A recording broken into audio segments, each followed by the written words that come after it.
본 방송에서 제공하는 투자 정보는 투자 판단에 대한 조언입니다. 방송에서 제공하는 주식의 가치, 가격 상승 및 가격 하락에 대해서는 방송사에서 보장하지 않습니다.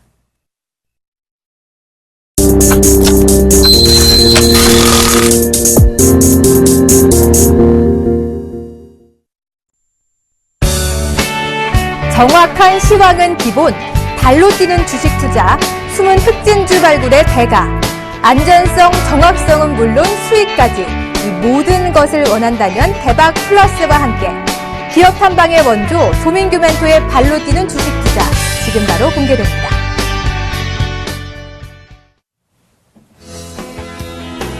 예, 여러분 안녕하십니까. 대박 플러스 시즌2 여러분의 수요를 책임지고 있는 조민규 멘토입니다.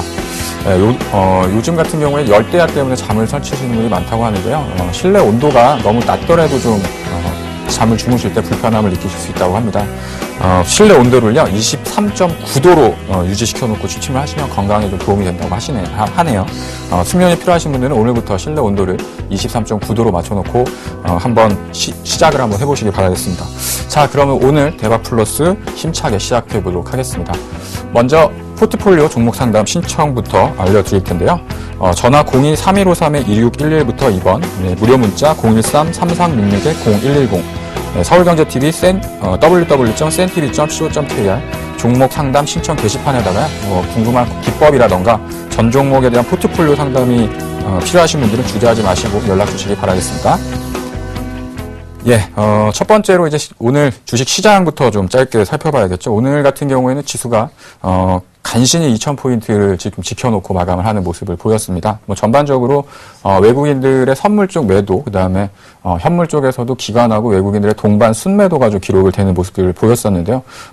전반적으로 이제 어저께 같은 경우에 이제 해외 증시가 단기적으로 좀 조정을 많이 받다 보니까 우리나라 증시 같은 경우도 소폭 하향되는 모습을 보여주면서 2,000포인트를 겨우 지지하고 이제 마감을 하는 모습을 보였습니다. 계속해가지고 2,000포인트, 2,010포인트대에서 계속해가지고 그 박스권에 대한 흐름들이 좀 연장되는 흐름들이고 시장의 어떤 본질적인 부분을 본다고 한다면 내수 관련 섹터라던가 그 다음에 중소형주 중에서 지속적인 좀 상승 흐름을 하고 있는 종목군들은 추세적인 좀 상승을 하는 반면에 최근 들어서 2분기에 대한 실적 우려감이라던가 2분기에 대한 실적이 좀 안 좋을 것이 아니냐 이렇게 예측하는 종목군들 같은 경우는 좀 계속해가지고 좀 약한 모습들을 좀 보여주고 있습니다. 그래서 또 하락하고 있는 종목군들, 그런 종목들 같은 경우, 보유하고 계신 분들 같은 경우는 상당히 좀 힘드시고 상당히 시장에서 좀 소외했다라는 생각들이 많이 드실 텐데, 제가 볼 때는 별로 좀 남지 않은 것 같아요. 그래서 이 시황에 대한 부분들을 잠시 후에도 좀 설명을 해드리면서 앞으로 이제 그 전망까지도 한번 해드리도록 할 텐데, 너무 힘겹게 생각하지 마시고요. 조금 더 기다리고 계신다고 한다면 충분히 좋은 흐름으로 좀 바뀌지 않을까, 이렇게 좀 말씀을 드리도록 하겠습니다.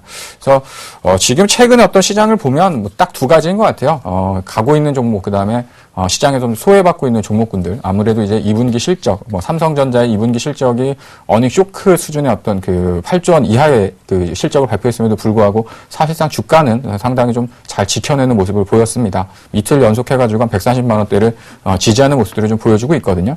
이런 모습들을 본다라고 한다면 이런 부분을 우리가 좀 유치할 수 있는 부분들이 2분기 실적 우려감으로 인해서 주가가 하락한 종목군들 같은 경우에는 오히려 실적 발표를 하고 나면 불확실성 해소에 대한 측면들로 삼성전자처럼 주가가 오히려 이제 하락하기보다는 어느 정도 좀 지지해놓고 다시 좀 추세적인 전환을 좀 시도할 수 있는 가능성이 좀 높지 않을까 이렇게 판단을 하고 있는데요.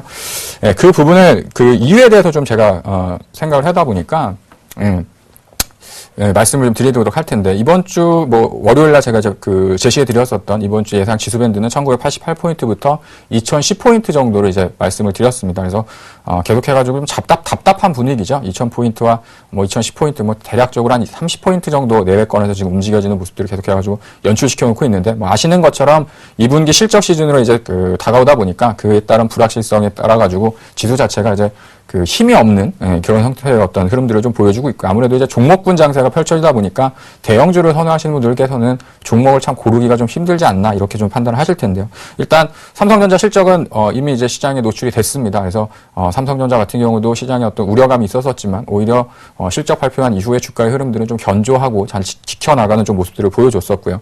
마찬가지로 이제 1995포인트권에 대한 중요 지지 구간이 있다고 말씀드렸었는데, 오늘 같은 경우에는 장중에 살짝 이탈되는 부분을 보여줬다가 장 후반부 들어서는 또 2000포인트 이상권까지 좀 낙폭을 좀 축소해 놓는 모습들을 보여주고 있거든요. 그래서 아직까지는 추세적으로는 단기적인 이제 박스권에 대한 흐름들을 보여주고 있지만 여전히 좀 상승의 기운들이 좀 남아있는 상황에서 쉬어가는 흐름들이다.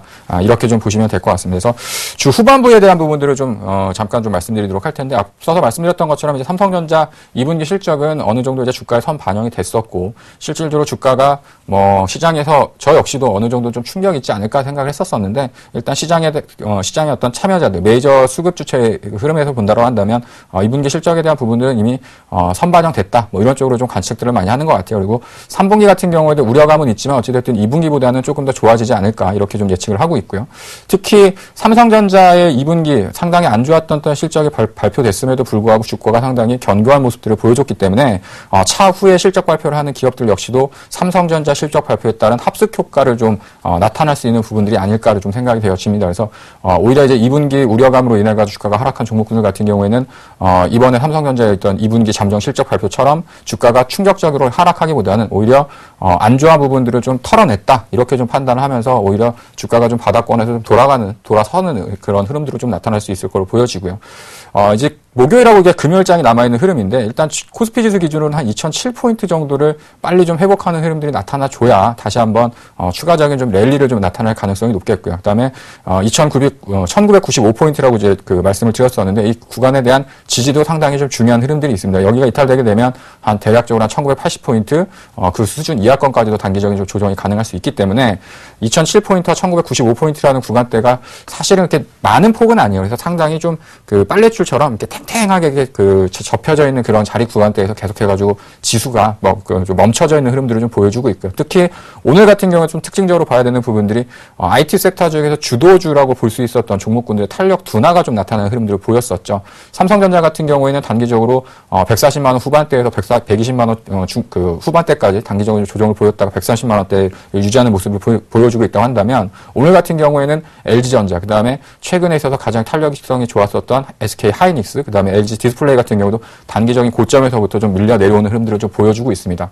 이 종목군들 같은 경우에는 뭐 2분기에 대한 실적 기대감이 좀 남아있는 종목군들이고 또 3분기 역시도 뭐 LG 디스플레이 같은 경우는 애플에 대한 뭐 실적 기대감이 남아있는 흐름임에도 불구하고 실적이 어느 정도 주가에 좀 선반영됐던 측면들이 좀 서서히 나타나지고 있지 않나라고 좀 판단이 되어지고 있고요. 그래서 주도주가 탄력이 둔화되고 있다라는 얘기는 서서히 대형주 섹터서부터 많이 올랐던 종목군들 위주로는 차익실현 경계 매물들이 좀 출회가 되고 있다고 좀 보시면 될 것 같고요.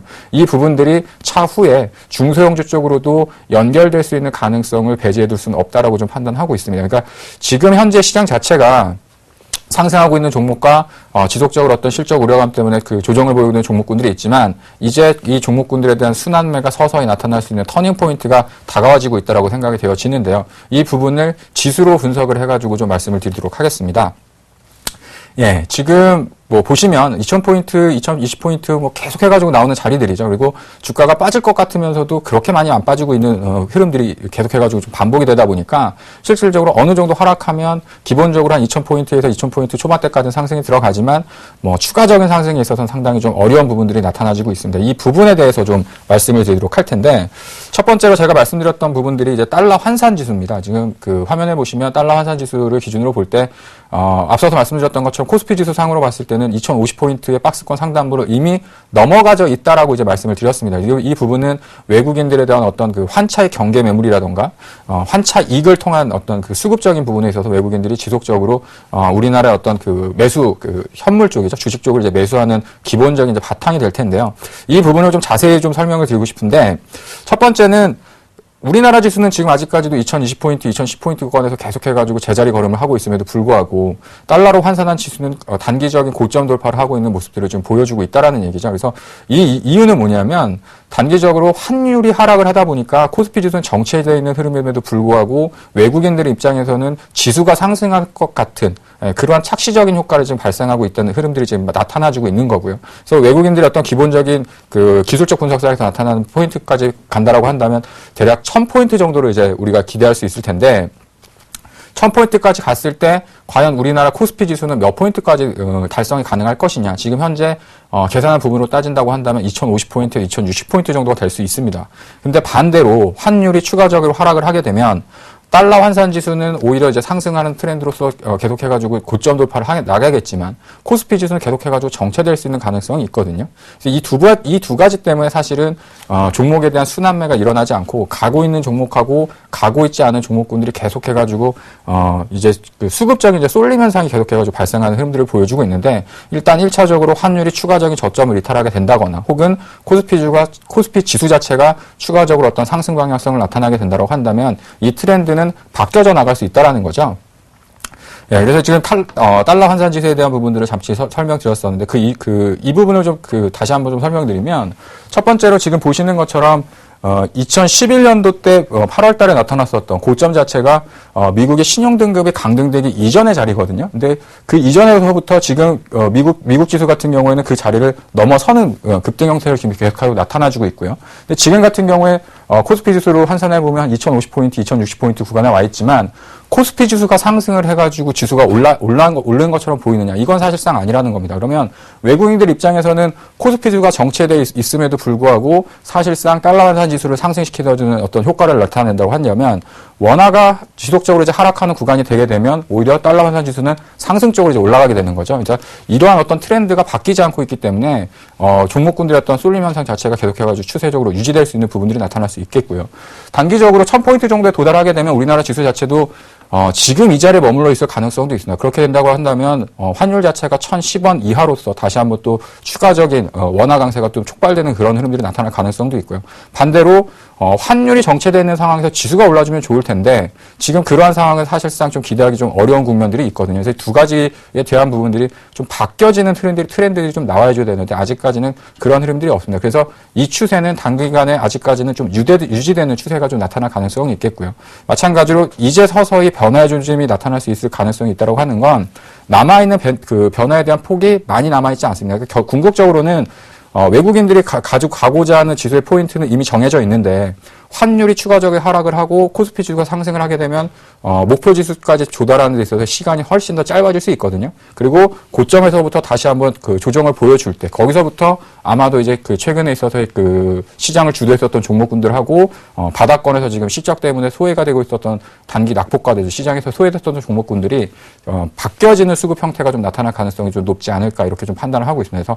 그래서 지금 현대의 어떤 시장 자체는 사실상 수급을 중심으로 해서 움직이는 장이고 뭐 실적에 대한 부분들이라던가 이런 부분들을 동반해가지고 얘기할 수 있지만 그 수급에 대한 부분들이 사실상 계속해가지고 이제 기존에 가지고 있었던 종목군들을 다시 또 사고 이러다 보니까 주가가 계속해서 올라가지는 형태인데 앞서서 설명드렸던 것처럼 내가 지금 가지고 있는 대형주 종목군들이 조정을 좀 받고 시장에서 좀 소외되어져 있다고 하더라도 지금 포기하지 마시고 조금 더 기다려 주신다고 한다면 충분히 바닥을 어느 정도 확인하고 다시 이제 상승하는 트렌드 쪽으로 다가오는 시점이 멀지 않았다. 이렇게 좀 정리해서 말씀드리도록 하겠습니다.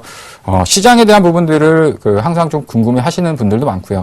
그다음에 오늘 같은 경우도 제가 이제 좀 큰 자금을 운영하시는 분하고 이제 점심을 식사를 하면서 그런 얘기를 했었는데 참 시장이 좋은 것 같으면서도 참 힘들다, 어렵다 이렇게 얘기를 많이 하십니다. 이제 지금 가고 있는 종목군들, 지금 최근 들어서 중소형주라고 하지만 거래량이 이렇게 많지 않은 종목군들이 지속적인 어떤 주가 상승만 이렇게 보여주는 흐름들을 보여주고 있고요. 대형주 같은 경우에는 큰 자금을 운영하는 사람들 입장에서는 어느 정도 더 대형주를 가지고서 포트폴리오 좀 운영을 해줘야 되는데 실질적으로 주식을 사가지고 어떤 수익을 내기가 상당히 좀 어려운局面에 있다 보니까 계속해가지고 자금들이 한쪽 방향으로 쏠리는 현상들이 나타나주고 있다는 거죠. 그래서 지금은 많이 올라간 종목군들에 대한 어떤 기대라던가 이런 부분들을 해가지고 단기적인 어떤 수익을 내겠다 이렇게 욕심을 가지고서 덤벼내시기보다는 조금 더 시장에 대한 부분을 관찰을 하시고요. 그다음에 어느 정도 시장이 좀 바닥권에서 돌아오는 종목군들로도 좀 기다리셨다가 매수하시는 것이 오히려 중기적인 시장의 관점에서 본다라고 한다면 현명한 투자 방법이 아닐까 이렇게 좀 생각이 되어집니다. 그래서 환율에 대한 부분도 마찬가지인데 앞서 설명드렸던 것처럼 환율이 추가적으로 하락을 하게 돼서 외국인들 입장에서는 환차익에 대한 부분이 더욱더 커지는 시점이 된다라고 한다면 지수 자체가 정체되어 있더라도 외국인들의 어떤 시각적인 부분에서는 순매수가 유입되는 구조로서 갈 수 있기 때문에 오히려 이제 외국인들 입장에서 최근 들어서 차익 매물을 쏟아내는 종목군들 그런 종목군들보다는 바닥권에서 혹은 저가권에서 외국인들의 수급이 서서히 유입되는 종목군들이 종목들이 차후에 지수 상승과 함께 동반해가지고 올라갈 수 있는 종목군이 될 수 있는 가능성도 있다라는 거 잊지 마시기 바라겠습니다. 네, 시향에 대한 부분들은 뭐 이 정도까지 좀 말씀을 드리도록 하겠고요. 예, 기존에 방송했었던 종목군들에 대한 AS를 좀 진행을 해드리도록 할게요. 예, 지금 첫 번째 종목이 이제 인포피아가 계속해가지고 좀 쉬다가 어저께 뭐 상한가를 가는 흐름을 보여주면서 16,000원 정도에서 차익 실현을 했습니다. 그다음에 유니테스트가 또 다시 한번 좀 수익권에 좀 올라오는 흐름들을 보여주고 있고요. 그다음에 동아일텍, 우주일렉트로, LIG ADP 뭐 이렇게 종목이 좀 편입되어 있는 모습이고요. 예, 그 다음에 맥스로텍, 포메탈 정도가 소폭 마이너스권에서 지금 움직임이 나타나주고 있는 모습을 보여주고 있습니다. 예, 뭐 종목 한 종목씩 좀 살펴보도록 할 텐데요. 예, 첫 번째 종목으로 그 유니테스트부터 좀 먼저 말씀을 드리도록 하겠습니다. 최근 들어서 그 2,600원 정도까지 상승을 보여줬다가 약간은 좀 쉬어가는 흐름들을 보여줬었는데 최근 들어서 다시 한번 2,100원 수준에서 2,400원 중반대까지 다시 한번 재상승을 하는 모습들을 보여주고 있고요. 잘 보시는 것처럼 지속적인 어떤 하락을 보여주다가요. 어느 정도 이제 바닥을 다진 이후에 서서히 이제 바닥권에서 동반해가지고 상승하는 흐름들을 보여주고 있고, 최근 들어서도 단기적인 어떤 수급적인 부분들 때문에 주가가 하락을 보여줬지만, 재상승 추세로서 이제 돌아가는 모습들을 좀 보여주고 있습니다. 특히 이제 주봉의 모습을 보시면 훨씬 더 좀 편하실 텐데, 일봉의 모습은 이렇게 즉과의 어떤 등락폭이 좀 커 보일 수 있겠지만, 그 주봉에서 나타나는 모습들 같은 경우에는 계속해가지고 저점이 높아지는 형태로서, 상승 추세를 좀 이어져 나가는 모습들을 보여주고 있거든요. 그래서, 그 6월달 같은 경우에는 제가 이제 그 단기적인 저항 매물대가 좀 2,500원과 6,600원 정도에 갇혀 있기 때문에 올라가는 데 있어서 좀 저항을 좀 받을 수가 있습니다. 오히려 7월달 정도가 2,800원, 2,900원 정도까지 저항대가 열리기 때문에 단기적으로 좀 추가적인 상승이 가능할 수 있습니다라고 말씀을 드렸었는데, 오히려 이제 한 번 정도 쉬는 흐름이 나온 이후에 오히려 주가가 좀 저점을 잡고 상승 추세로 가고 있기 때문에 오히려 2,500원대에 대한 그 단기적인 고점 돌파가 성공을 한다고 한다면 주가에 대한 레벨업이 한 번 더 진행되지 않을까, 이렇게 좀 설명을 해드리도록 하겠습니다. 두 번째 종목은 인포피아인데요. 인포피아 같은 경우에도 뭐 계속해가지고 좀 박스권에서 움직이는 모습을 보여주다가 단기적으로 좀 삼성전자에 대한 뭐 인수 얘기가 나오면서 피인수사 뭐 이런 그 루머가 좀 돌면서 단기간에 좀 급등하는 모습을 보였습니다. 그래서 뭐 인포피아에 대한 부분들은 뭐 그 삼성전자의 어떤 인수라던가 이런 부분들을 통해가지고 기대했던 것보다는 2분기부터 기존에 하고 있었던 사업부에 대한 실적이 서서히 이제 좋아지는 흐름들이 나타나게 되고, 그 다음에 신규 사업으로 진행하고 있는 그 포장 사업이라던가 그다음에 분자 진단 사업 이런 부분들이 실질적으로 그 매출이 그 가시화되는 시점이 되면 주가가 이제 상승을 하지 않겠나, 이렇게 말씀을 드렸었는데, 어찌 됐든 16,000원의 단기적인 그 저항대 그 목표가를 도달했기 때문에 일단 대화플러스 포트폴리오에서는 제외토록 하겠습니다. 예, 세 번째는 동아일텍인데요.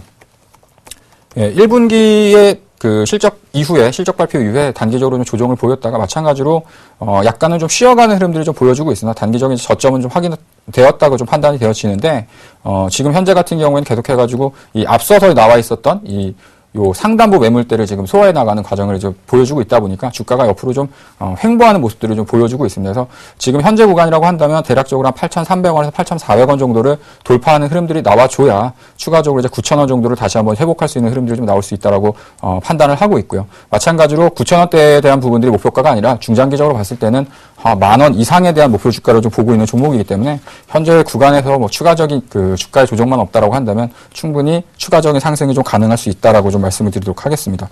지난주에 발송했었던 종목이죠. 우주일렉트로인데요. 예, 뭐 삼성전자 실적을 발표한 부분들을 아시겠지만 휴대폰과 관련된 모바일 쪽에 대한 그 실적이 상당히 좀 좋지 못했었던 흐름들을 이제 발표를 했죠. 그리고 인해 가지고 사실상 뭐 핸드폰, 스마트폰 부품들도 주가가 좀 단기간에 좀 급락하는 모습들을 보였었는데, 뭐 대장주라고 볼 수 있는 파트론 같은 경우에도 오히려 실적 발표 이후에, 삼성전자 실적 발표 이후에 바닥권에서 좀 돌아서는 모습들을 보여주고 있고요. 전반적으로 스마트폰 부품주 같은 경우에도 단기적인 낙폭 가대, 그 다음에 2분기 실적에 대한 우려감이 어느 정도 주가에 좀 반영되지 않았나, 이런 좀 인식들이 좀 많아지고 있는 추세 쪽에 들어가고 있습니다. 우주일렉트로 같은 경우도 단기 거래에서 12,000원 정도까지는 뭐 주가에 대한 조정이 있었겠지만 단기적으로 이제 13,000원대, 그 다음에 추가적으로 업황에 대한 부분들이 좀 돌아서는 흐름들을 보여주고 흐름으로서 지금 뭐 바닥권에 있는 구간이기 때문에 충분히 뭐 추세적으로 돌아가는 흐름들이 나타날 수 있다고 판단을 하고 있고요. 제가 이제 탐방을 해서도 탐방을 한 이후에 그 기업에 대한 내용들도 말씀드렸지만 이제 서서히 2분기, 그 다음에 3분기로 가면서 실적에 대한 부분이 서서히 이제 개선되는 조짐이, 그 흐름들이 나타나게 될 거고, 중요한 부분들은 기존에 이제 우주일렉트로가 하고 있었던 부분들이 핸드폰과 관련된 부분들만 있었다고 한다면 차후에 뭐 자동차, 그 다음에 매출처 자체도, 일부 국내 어떤 대기업 위주의 어떤 편중된 매출 구조에서 매출에 대한 다변화가 지금 진행되고 있는 흐름들이기 때문에 시간이 지나면 지날수록 주가에 대한 차별화가 분명히 본격화될 거라고 예상이 되어집니다. 그래서 오히려 뭐 기본적인 어떤 기업 가치에 비해서 상당히 좀 저평가되어 있는 구간이 있기 때문에 단기적으로 3일 정도 눌림목이 좀 진행되었지만 지금은 단기적으로는 역배열 구간에서 지금 돌아가고 있는 추세가 만들어지고 있는 구간이기 때문에 오히려 12,000원 초반대, 그 다음에 12,000원 정도 수준이라고 한다면 단기적인 좀 매수의 관점으로 좀 접근해보셔도 매수가 가능한 구간이 아닌가 이렇게 좀 말씀을 드리도록 하겠습니다. 그다음에 뭐 LIG ADP, 그다음에 포메탈, 뭐 엑소로텍 정도가 있는데요. 아직까지는 주가 흐름 자체가 이렇게 시원하게 어떤 상승의 트렌드를 좀 갖고 있지 않은 흐름들이기 때문에 거래량도 좀 미미하고요. 매수에 대한 구간이지만 뭐 이 정도까지 포트폴리오에 대한 부분들을 말씀드리고 본격적으로 이제 기업 탐방했었던 종목군들 종목에 대해서 말씀을 드리도록 하겠습니다.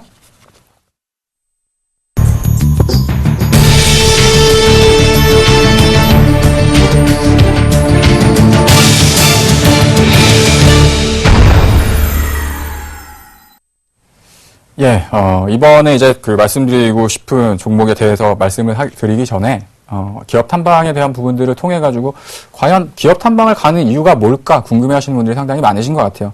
첫 번째는 그 기업이 정말 괜찮은 기업인지, 믿을 수 있는 기업인지를 확인하기 위한 첫 번째 작업이라고 보시면 될 것 같고요. 두 번째는 우리가 이제 뭐 삼성전자라던가 하이닉스, 뭐 포스코, 현대차 이렇게 굵직굵직한 회사들 같은 경우에는 비중을 좀 한꺼번에 좀 많이 실을 수가 있는데 중소형주 같은 경우에는 이 기업에 대한 내용을 본질적으로 잘 모르다 보니까 사실상 주가에 대한 변동성이라던가 주가에 대한 탄력 자체는 클 수 있겠지만 비중 자체를 많이 실기에는 좀 부담을 느끼시는 분들이 많거든요. 사실 그렇기 때문에 비중 있는 매매를 하기 위해서 기업 탐방을 가는 겁니다. 그래서 단기적으로 주가에 대한 등락을 보는 것이 아니라 이 기업이 정말 현재 어떤 주가 흐름이 아니라 앞으로의 이 기업이 성장을 어떤 식으로 해나가고 그다음에 현재 주가가 그 기업에 대한 기본적인 가치에 비해 가지고 저평가되어 있느냐 혹은 고평가되어 있느냐 그리고 앞으로 주가가 정말 좋아질 수 있는 가능성이 있는지를 눈으로 보고 직접적으로 이제 탐방을 하는 거거든요. 그래서 오늘 말씀드리고 싶은 기업 자체도 다시 한번 방송상에서 설명하는 기업이겠지만 여러분들이 생각을 하실 때 이 기업에 대한 본질적인 부분들 그다음에 앞으로 이 회사가 어떤 식으로 또 좋아지고 있고 앞으로 어떤 식으로 그 매출과 그 실적에 대한 부분들을 만들어 나갈 수 있는지를 다시 한번 좀 알려드리고 싶어서 이 종목을 좀 준비를 해왔습니다. 오늘 말씀드리고 싶은 종목은요, 네패스입니다. 예, 1분기 같은 경우에는 뭐 나름대로 그 양호한 실적을 좀 발표하는 흐름들을 보였었는데 전반적으로 뭐 2분기 IT 부품 뭐 이런 종목군들의 실적 자체가 전반적으로 좀 불확실을 하다 보니까 동반해 가지고 좀 주가의 조정들이 좀 나타나는 흐름들을 보였었거든요. 그래서 추가적으로 제가 주식 담당자분하고도 그 2분기 실적 그다음에 하반기에 대한 부분들에 대한 그 전망을 또 확인을 했었었는데 오히려 이제 2분기 같은 경우에는 동반해 가지고 뭐 핸드폰 그다음에 뭐 이쪽에 대한 업황 자체가 좀 부진했던 흐름들이 있었지만 3분기, 4분기서부터는 상당히 좀 큰 폭으로 좋아지는 흐름들이 좀 나타날 수 있을 거로 예상을 하고 있습니다. 그래서 뭐 상반기 같은 경우에는 이미 이제 결산으로 끝났기 때문에 뭐 실적 발표에 대한 부분들 다시 한번 이제 확인하는 정도의 이제 시간만 남아 있는 거고요. 그다음에 이 기업 같은 경우에는 앞으로 하반기, 그다음에 3분기, 4분기, 그다음에 내년까지 계속해가지고 이어지는 매출에 대한 부분들, 그다음에 기업에 대한 질적인 성장이 나타날 수 있는 부분들이 있으니까 방송을 통해 가지고 다시 한번 설명드리도록 하겠습니다. 자, 네패스에 대한 부분들을 좀 자세히 설명드리면요. 첫 번째는 예, 그 화학 산업을 하고 있습니다. 뭐 전자 그 재료 소재죠. 이런 관련된 이제 사업을 하고 있고요. 두 번째는 이제 네패스 디스플레이라고 있는 자회사를 통해 가지고 터치 패널이라고 하는 뭐 많은 분들이 이제 알고 계실 텐데 터치 패널과 관련된 사업을 하고 있고요. 그 아래쪽에 보시면 WAP라고 해 가지고 이제 그 삼성전자 쪽에서 이렇게 LSI죠. 시스템 반도체와 관련된 이제 사업을 하고 있고, 또 LED 조명, 뭐 이런 여러 가지 그 사업형 모델을 가지고 있는 회사입니다. 물론 그 네패스 자회사를 통해 가지고 이런 부분들을 하고 있는 사업부도 있지만, 전반적으로 매출액이 한 3,500원에서 4,000억 정도를 꾸준하게 유지하고 있는 기업들이고요. 최근 들어서는 뭐 작년 같은 경우에 하반기 때 좀 실적이 안 좋았던 부분들 때문에 주가가 좀 하락을 했었고, 최근에 있어서 뭐 상반기, 그 다음에 이제 하반기로 가면 갈수록 실적이 좋아지는 부분들이 발생을 하게 될 걸로 기대를 하고 있는데, 그 부분에 대해서 좀 자세히 설명을 해드리도록 할게요. 자, 사업 부분에 대한 매출 비중을 보시면 뭐 자회사가 하고 있는 터치 패널이 한 30-40% 정도 비중을 좀 차지하고 있습니다. 그리고 두 번째로는 드라이브 IC라고 하는 이제 범핑을 하고 있는 사업부를 하고 있고요. 그다음에 지금 이제 기본적으로 하고 있는 IT 화학산업, 그다음에 WLP라고 하는 이제 반도체 패키징하는 사업을 하고 있는데 하나씩 말씀을 좀 드리면 이번 2분기 때 상대적으로 좀 실적이 시장의 기대치보다 좀 좋지 못했었던 이유 자체는 이쪽 부분이 좀 안 좋아서 그렇습니다. 터치 패널 쪽이. 터치 패널이라는 건 잘 아시겠지만 태블릿 PC라던가 스마트폰에 들어가는 기본적인 필수 부품이잖아요. 근데 삼성전자 쪽에서 재고에 대한 부분들, 그 다음에 전반적으로 업황에 대한 부담감이 나타나다 보니까 핸드폰 부품주, 그 다음에 관련주들의 주가 흐름이 상당히 좋지 못했습니다. 근데 네페스 같은 경우에는 다른 기업들보다는 상당히 좀 잘 버티다가 최근 들어서 주가가 좀 이렇게 하락하는 모습들을 보였었거든요. 그래서 이 부분이 사실상 실적에 있어서 어느 정도 좀 반영됐었던 부분들이 좀 나타났다라고 좀 보시면 될 것 같고요. 두 번째로 이제 계속해가지고 좋아지고 있는 부분들은 드라이브 IC라고 하는 그러니까 디스플레이 쪽에 들어가는 반도체죠. 직접 회로를 디스플레이 패널에다 이제 붙이는 작업을 하는 공정 작업이라고 보시면 될 텐데 이쪽에 대한 부분들이 계속해가지고 좀 늘어나고 있는 추세를 보여주고 있고요. 특히 OLED TV 그다음에 UHD TV라고 하는 것들에 대해서는 이 범핑에 대한 개수가 상당히 좀 추세적으로 늘어나는 작업들이 많아지고 있어서 삼성전자 실적을 좀 자세히 보신 분들은 아시겠지만 스마트폰에는 약간 좀 주춤했었지만 오히려 TV 쪽이라던가 반도체 쪽에 대한 시황은 상당히 좀 좋게 나타나는 흐름을 보였었거든요. 마찬가지로 다른 쪽에 대한 사업 부분이 좀 부족할 수는 있겠지만 이 다른 쪽 매출을 통해 가지고 부족한 실적을 어느 정도 좀 메꿔나가는 흐름들을 좀 나타낼 수 있습니다. 그리고 IT 화학 같은 경우에는 꾸준하게 매출과 이익에 대한 부분들을 안전 마진으로 좀 갖고 가고 있는 사업들을 또 영위하고 있고요.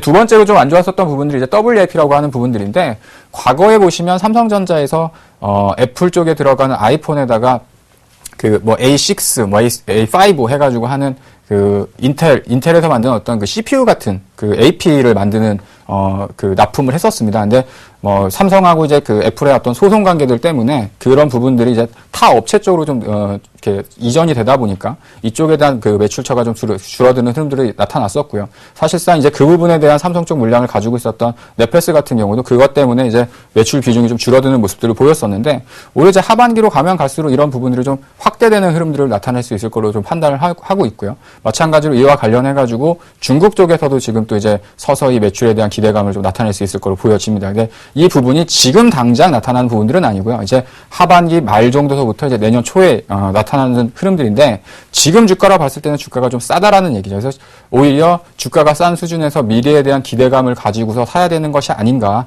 이렇게 좀 보시면 될 것 같고요. 그래서 지금 현재 같은 경우에는 2분기 같은 경우에는 터치 패널이라던가 이제 WLP라고 하는 패키징 사업부에 대한 부분들의 실적이 조금 둔화되는 모습이었지만 오히려 하반기로 가면 갈수록 이쪽에 대한 실적이 개선되는 흐름들을 나타낼 수 있기 때문에 오히려 지금에서부터는 주가에 대한 좀 관심을 좀 가져볼 필요가 있다라고 좀 말씀드리도록 하겠습니다.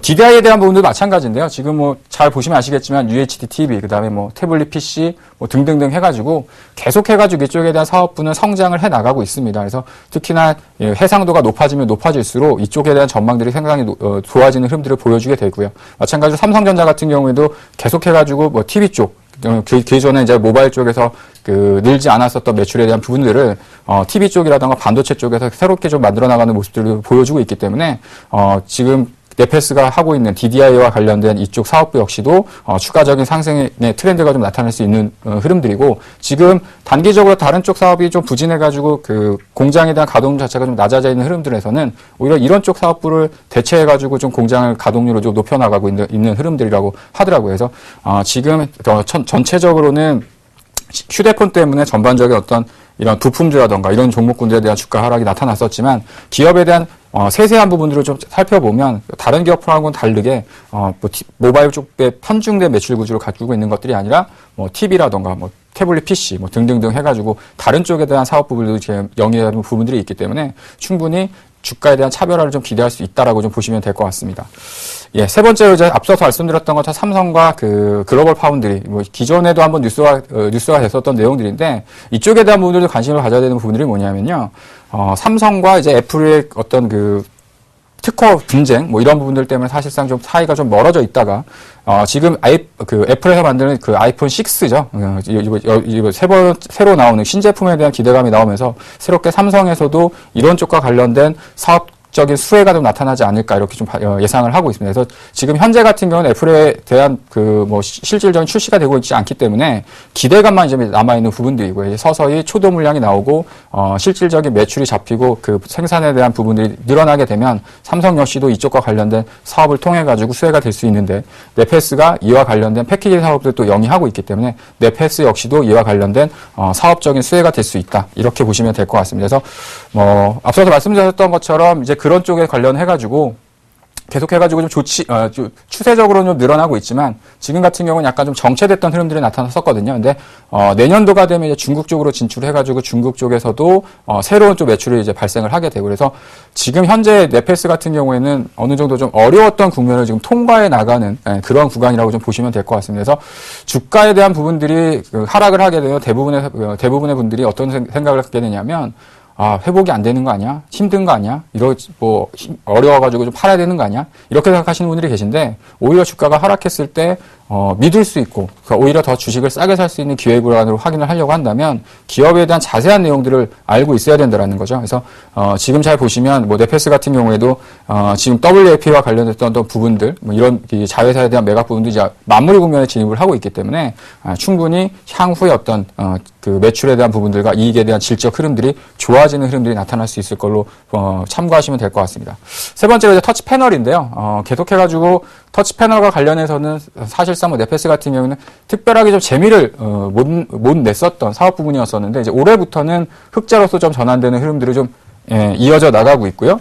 그리고 계속해가지고 지금 매출에 대한 부분들은 늘어나고 있는 흐름들을 좀 보여주고 있거든요. 그래서 지금 매출의 증가분만큼 사실상 회사의 이익적인 부분으로서 기여하는 부분들이 없었었는데 터치 패널 같은 경우도 사실상 업계 쪽에서는 나름대로의 어떤 치킨 게임이 좀 진행되고 있는 흐름들을 좀 보여주고 있습니다. 특히 오늘 같은 경우에도 뭐 일제 디스플레이라든가 단기적으로 터치 패널과 관련됐던 어떤 그 실적 우려로 인해서 주가가 하락된 종목군들도 바닥권에서 좀 단기적으로 올라오는 흐름들을 보였었기 때문에 오히려 2분기 때 어떤 재고 조정으로 그 실적에 대한 부분들이 어느 정도 좀 축소되는 흐름들을 보였었지만 오히려 다시 3분기가 되면 그 줄었던 재고를 삼성 쪽에서도 채워나가야 되는 흐름들을 보여줘야 되기 때문에 3분기서부터는 다시 한번 매출에 대한 회복이 어느 정도 좀 그 전개될 수 있을 거라고 이렇게 보시면 될 것 같고 그래서 주가에 대한 부분들은 좀 단기적으로 조정을 보여주고 주가가 좀 내려와 있는 상황이지만 오히려 기업에 대한 부분들은 3분기, 4분기로 가면 갈수록 상당히 상반기에 비해서는 큰 폭으로 좀 성장할 수 있는 기대감이 남아 있다라고 좀 보시면 될 것 같습니다. 그래서 매출에 대한 추이를 좀 말씀을 드리면요. 기전에는 한 4,200억 정도의 매출액을 이제 말씀을 드렸었습니다. 근데 2분기에 대한 실적을 좀 하향 조정해서 4,000억대 정도로 이제 매출액을 좀 하향 조정을 했고요. 그래서 전반적으로는 매출액 자체는 꾸준하게 증가하는 흐름들을 좀 보여주고 있습니다. 그래서 2012년도에 3,000억대를 넘어섰고 올해 같은 경우에는 3,000억 후반대 아니면 4,000억 정도를 좀 넘길 거로 예상을 하고 있기 때문에 매출에 대한 부분은 지속적인 외형 성장이 지속되어지고 있는 흐름이다. 이렇게 보시면 될 것 같고 영업이익에 대한 흐름을 좀 말씀을 드리면요. 영업이익 자체도 2011년도 상당히 좋은 흐름들을 보였습니다. 근데 작년 같은 경우에는 소폭 적자를 기록하면서 주가가 좀 급락하는 흐름들을 보였었죠. 근데 올해 같은 경우에는 상반기는 상대적으로 이제 1분기와 2분기가 좀 비슷한 수준이라고 판단을 해 본다라고 한다면 오히려 이제 3분기, 4분기가 상당히 좀 좋아지는 흐름들을 좀 나타날 수 있을 거로 판단이 되어지고요. 이제 본격적으로 상반기에 대한 실적에 대한 우려감이 끝나고 3분기, 4분기, 그다음에 하반기로 가면 갈수록 기업에 대한 이익 성장이 본격화되는 시점으로 다가와진다라고 좀 보시면 될 것 같습니다. 그래서 주가에 대한 흐름들 우리가 그 주식을 하면서 뭐 10%에 대한 목표 수익률, 뭐 20%에 대한 목표 수익률을 가지고서 주식을 하시는 분들도 계시지만 큰 추세로 봤을 때 이 주식을 가지고서 50%, 100% 이상의 수익을 내려고 한다면 주식이 정말 싼 구간에서 주식을 잘 사야 되거든요. 그리고 그 종목군들이 어느 정도 좀 버틸 만한 가격을 가지고서 이제 끌고 나가면서 사실상 큰 수익을 이제 기대할 수가 있는 부분들인데 지금 넷패스 같은 경우에는 오히려 상반기, 작년, 그다음에 올해 상반기에 대한 우려감이 이제 어느 정도 마무리 국면에 이제 진입했다라고 좀 판단을 하시면 될 것 같고 이제 마지막 남은 건 이제 실적 발표에 따른 단기적인 어떤 그 수급 주체에 있어서의 어떤 그 변화겠죠. 그래서 심리적인 부분에 대해서는 이미 주가가 어느 정도 좀 반영된 측면이 있기 때문에 이제서부터는 오히려 저가 매수 관점으로 좀 접근해 보셔도 괜찮지 않을까 이렇게 좀 판단이 되어집니다. 자, 투자 포인트를 좀 간단하게 좀 말씀드리도록 하겠습니다. 첫 번째로는 이제 부실 사업부라고 해야겠죠. 이제 기존에 가지고 있었던 넷패스 싱가포르 법인이었던 넷패스 PT에 대한 부분들이 어느 정도 이제 구조조정에 대한 마무리가 이제 끝나는 시점이 됐기 때문에 실질적으로 실적에서 안 좋았던 이런 부분을 이제 떨어냈다라고 좀 보시면 될 것 같고요. 특히나 최근 들어서 주가가 좀 하락을 했기 때문에 2분기 실적에 대한 우려 역시도 주가가 이제 어느 정도 선반영됐다라고 좀 보시면 될 것 같습니다. 특히나 이제 기대할 수 있는 건 내년서부터 중국 본토로 진출해가지고 매출에 대한 다각화를 기대할 수 있는 부분들이 이제 발생을 하게 되고요.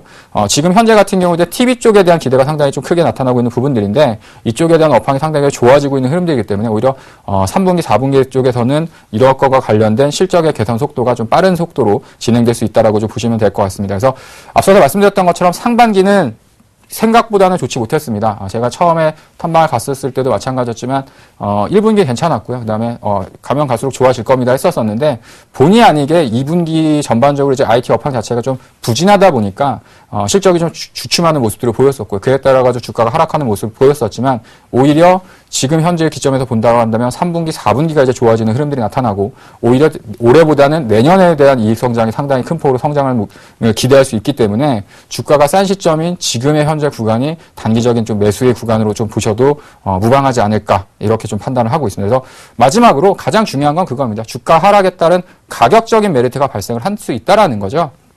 주가가 떨어졌으니까 충분한 가격 메리트가 발생을 하고 오히려 지금 구간에서 사게 되면 하락에 대한 리스크보다는 상승에 대한 기대감을 더 많이 가져나갈 수 있는 부분들이기 때문에 이런 부분들이 향후 3분기, 4분기, 하반기, 그 다음에 내년까지도 충분히 이익적인 개선을 통해 가지고 주가의 상승을 기대해 볼 수 있는 부분이다. 이렇게 좀 정리해서 말씀드리도록 하겠습니다. 그래서 주가에 대한 흐름들을 좀 다시 한번 좀 살펴보도록 할 텐데 지금 차트를 기술적 부분을 보시면 약간은 주가가 조금 쉬었다가 약간 좀 이렇게 하락해가지고 좀 내려와 있는 구간들이 있어요. 그래서 앞서서 말씀드렸던 것처럼 지금 주가가 하락했었던 부분들은 가격적인 메리트로 상당히 좀 싼 국면에 좀 진입했다라고 좀 보시면 될 것 같고요.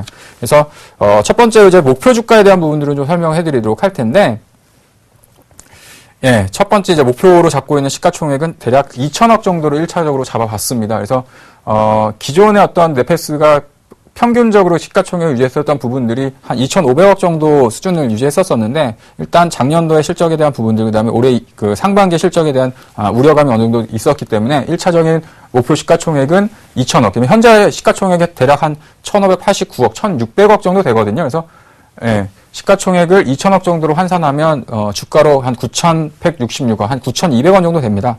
그리고 중기적으로 한 2,500원, 과거의 어떤 네페스의 평균적인 시가총액 비중으로 한다면 2,000원, 500억 정도 되니까 대략적으로 주가로 환산하면 한 11,500원 정도가 중기적인 목표가로 제시해드릴 수가 있을 텐데요. 차트를 보면서요, 이거는 이제 내재적인 가치를 통해 가지고 우리가 이제 목표 주가에 대한 산정을 하는 거고, 차트를 보면서 현재 어떤 주가 위치에서 네페스에 대한 가격적인 부분을 좀 설명드리도록 하겠습니다. 예, 지금 네페스 같은 경우는 화면에서 보시는 것처럼 주가가 좀 많이 내려와 있는 상황인데요. 예, 지금 오늘 같은 경우에는 단기적으로 한 7,000원 정도에서부터 주가에 대한 바닥을 좀 확인하는 양봉이 좀 출현하는 모습을 보였었고요. 차트를 좀 길게 보시면 계속해가지고 지난번에 형성됐었던 요 구간대에 있어서의 저점을 크게 하회하지는 않고 있습니다. 그래서 단기적으로는 이 구간대를 이탈하지 않는다고 한다면 중기적인 추세는 어느 정도 좀 돌아서고 있는 국면이라고 보시면 될 것 같고요. 여기 보시면 단기적으로 7,000원, 그 다음에 여기 이번에도 마찬가지죠. 7,000원을 소폭 하였을 때 계속해가지고 저가 매수가 유입되면서 지지를 받아나는 모습들을 보였었기 때문에 오히려 단기적으로 7,000원 이하권, 7,000원 초반권에서는 단기적인 좀 매수를 해서 좀 중기적으로 끌고 나가는 전략을 좀 말씀드리도록 하겠습니다. 그래서 1차적으로 매수할 수 있는 가격대는 7,200원 정도로 말씀을 드리도록 하겠고요. 앞서서 이제 내재 가치 측면에서 봤을 때는 9,200원 정도로 목표가로 제시해드릴 수 있겠지만 기술적으로 봤을 때는 한 8,800원 정도 갔다가 약간 좀 쉬었다가 다시 한번 주가가 좀 돌아서는 흐름들이 나타나지 않을까 이렇게 말씀드리도록 할 텐데요. 그래서 목표 주가는 8,800원, 손절가는 직전 저점이었죠. 6,600원을 하회하는 수준까지 말씀을 드리고요. 손절가 6,600원 정도를 제시해 드리도록 하겠습니다. 예, 그래서 전반적으로 주가의 흐름들을 보시면 아시겠지만 주가가 많이 내려와 있는 상황이고 사실상 크게 부담이 없는 구간대에 위치를 하고 있습니다. 그래서 지금 당장 이 주식이 막 이렇게 어떤 수급적인 랠리를 통해 가지고 상승하는 흐름들은 아니겠지만 전반적으로 시간이 지나면 지날수록 주가가 한 단계씩 올라서는 흐름들이 나타나게 되고요. 실질적으로 이제 하반기에 대한 실적에 대한 기대감을 받으면서 주가가 상승을 하게 되면 이제 그다음부터는 수급적인 부분이 개선되면서 이제 확인하고 들어오는 수급 주체가 생기게 되거든요. 지금 현재 구간이라고 한다면 중기적인 포트폴리오에서 첫 번째 매수를 할 수 있는 구간, 두 번째는 한 단계 주가가 레벨업 할 때마다 단기적인 저점에서 샀던 물량을 차익하는 게 아니고요. 오히려 주가가 올라와서 이제부터 상승이 들어간다라는 걸 확인하고 비중을 늘려나가시는 전략으로. 그러니까 중소형주에 대한 어떤 투자적인 부분들을 본다라고 한다면 가장 중요한 건 사실상 기업이겠죠. 그리고 뭐 기술적인 분석을 통해 가지고 기업 주식을 하시는 분도 계시겠지만 가장 중요한 건 기업입니다. 그리고 또 하나는 개인 투자자분들이 가장 어려워하시는 게 그거예요. 아니 비중을 10% 20%를 사는데 처음부터 20%를 이렇게 한꺼번에 확 사시는 분들이 계시거든요. 그러지 마시고요. 어느 정도 처음부터 내가 지금 생각하고 있는 목표에 대한 비중이 있다고 한다면 처음에 어느 정도 매수를 하셨다가 주가의 흐름들을 보시고 추가적으로 주가가 좀 떨어졌을 때 추가적으로 매수를 하시고 또 혹은 주가가 좀 상승한다고 해가지고 기존에 샀던 물량들을 쉽게 팔아가지고 차익 실현하는 것들이 아니라 오히려 이제부터는 주가가 상승적으로 방향성을 잡는구나 해서 추가적으로 비중을 실으시면서 비중에 대한 그 포트폴리오에서 비중을 늘려나가시는 전략적으로 대응을 하시라고 말씀을 드리도록 하겠습니다. 지금 대박 플러스라는 그 방송 자체가 어떤 포트폴리오에 대해서 수익률에 대한 부분도 중요하겠지만 기업을 바로 알고 그다음에 투자를 과연 어떤 식으로 해야지만 큰 손실 없이 안정적으로 그 수익을 낼 수 있는지에 대한 부분들을 설명해 드리는 시간이다 보니까 투자에 대한 부분들, 기업에 대한 부분도 중요하겠지만 투자하는 방법 그다음에 비중에 대한 부분들, 그리고 중장기적으로 내가 이 종목을 어떤 식으로 매매해야 되는지에 대한 부분들도 한 번씩 생각해 보시면서요. 방송에서 혹은 조민규 멘토가 좋다라고 했으니까 이 비중을 한꺼번에 사야지 이렇게 하지 마시고 주가에 대한 흐름들을 확인하시면서 분할적으로 접근하시라고 다시 한번 좀 말씀드리도록 하겠습니다. 자, 이렇게 해서 네페스에 대한 부분들을 말씀드렸고요. 다음으로 포트폴리오 종목 상담 시작해 보도록 하겠습니다.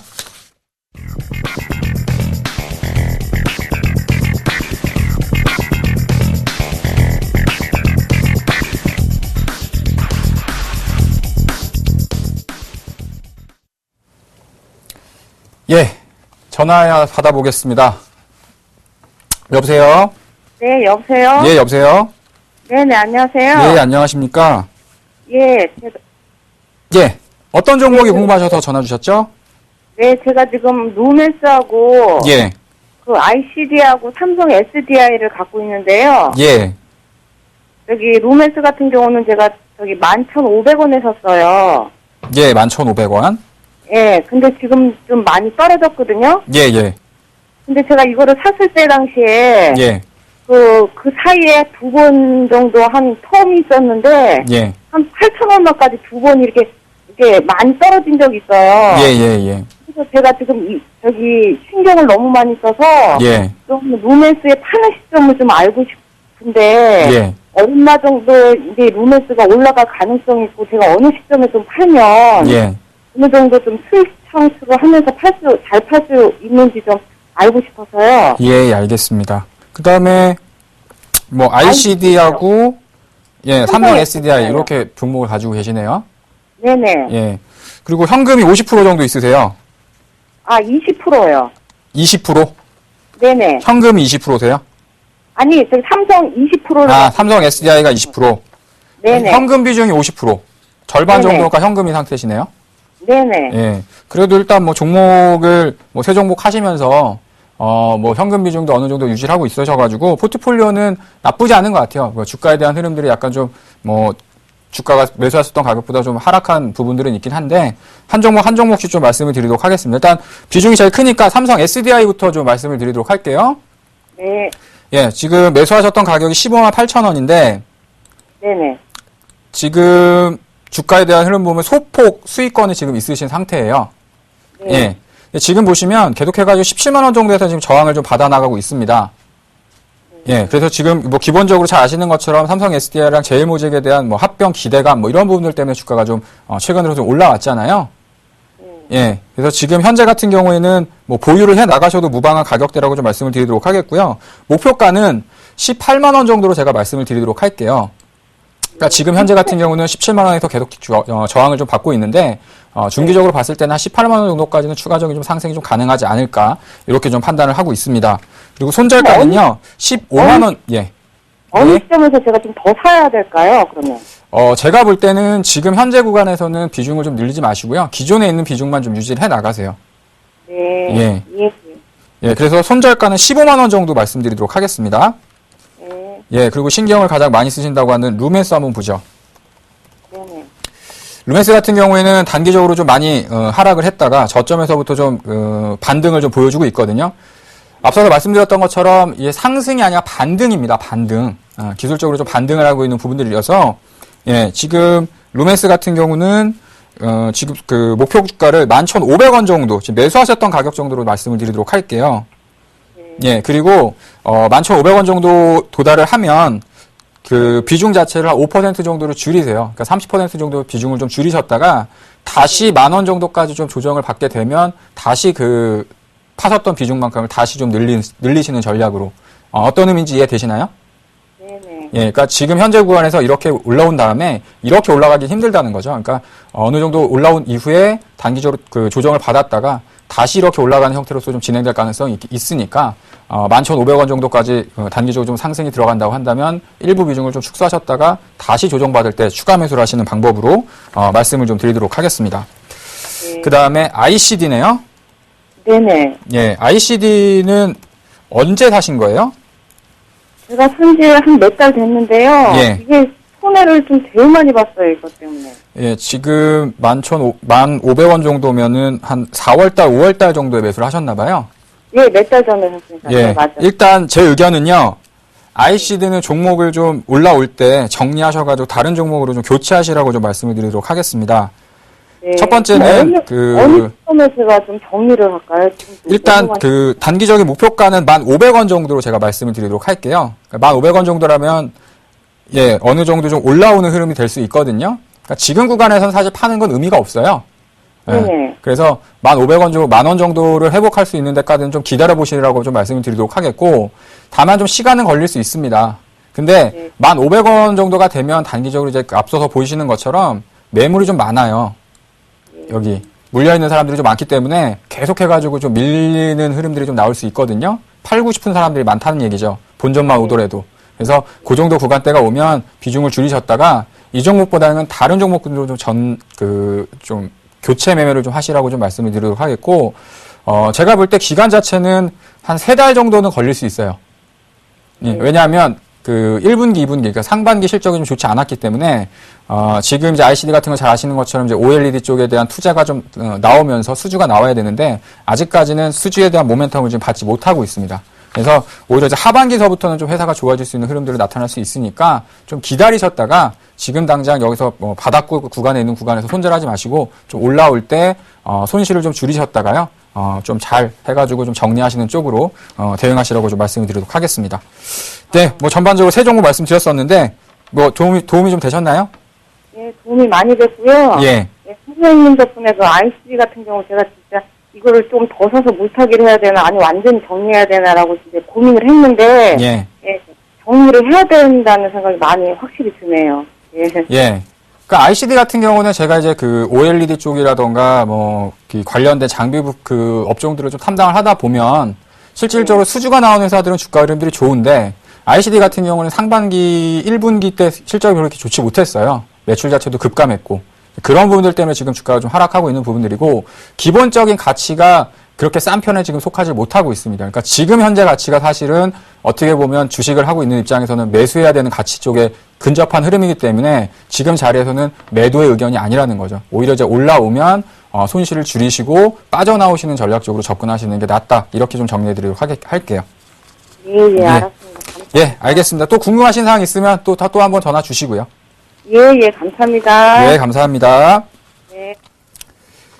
예, 앞서서 이제 시황에 대한 부분도 말씀드렸었고, 뭐, 종목에 대한 부분들, 그 다음에 최근 들어서, 뭐, 가고 있는 정보를 갖고 계신 분들은 좋겠지만, 또 주가가 좀 하락하거나 혹은 대형주를 들고 계신 분들 같은 경우에는 좀 속상하시거나 좀 지루하신 분들이 많을 것 같아요. 그래서 내일 제가 그 시장에 대한 부분들, 앞으로 시장에 대한 그 주도주가 될 수 있는 섹터, 어떤 종목군들이 과연 좀 유망할 수 있을 것이냐, 오전 무료 방송을 좀 준비를 했습니다. 그래서, 오전 9시부터 원래 저녁에 하기로 했었는데 제가 기업 탐방을 또 가게 돼가지고 오전 9시 내일 오전 9시에 샘플러스 쪽에 오시면 장중 방송을 참여하실 수 있으니까요. 궁금하신 분들은 종목이라던가 혹은 시장에 대한 부분들 시원하게 풀어 헤쳐드리도록 하겠습니다. 예. 자, 수요일이 됐고요. 그다음에 뭐 최근 들어서 시장이 좋은 듯 안 좋은 듯 뭐 이렇게 좀 움직이고 있습니다. 하지만 용기 잃지 마시고요. 남은 저녁 시간 잘 즐거운 시간 보내시기를 바라겠습니다. 자, 시청해 주셔서 감사합니다. 지금까지 조민규였습니다.